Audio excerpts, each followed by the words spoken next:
Samantala, internationalization naman po ng Pangasinan State University patuloy po na inaangat. Para sa detalye ng balitang yan, kasama natin Idol Matthew Pacheco. 104.7 IFM Report.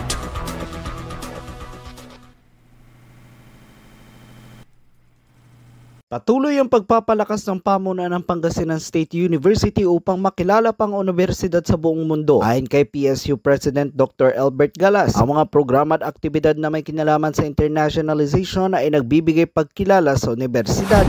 This is actually part of our vision, realizing our vision to become an industry-driven state university in the ASEAN region, to be able to realize that we need to be known internationally, and in our strategic goal number 5, to have a strategic and functional internationalization programs. So that's why we are strengthening our faculty and student mobility.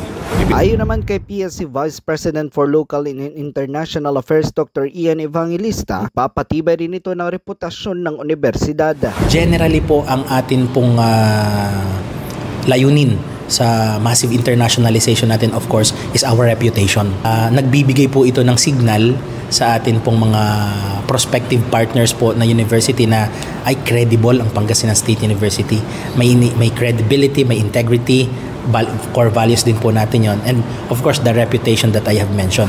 Siniguro naman ng opisyal may pakinabang ito sa mga mag-aaral upang mabilis na makahanap ng trabaho. Ang PSU ay nakatanggap na ng ilang placements sa ilang world rankings maging sa bansa at patuloy na namamayagpag sa iba't ibang industriya sa pamamagitan ng mga pinuproduce nito. Ang PSU ay itinatag noong 1979 at mayroong 9 na campus sa probinsya kung saan kasalukuyang nag-aaral ang nasa higit 26,000.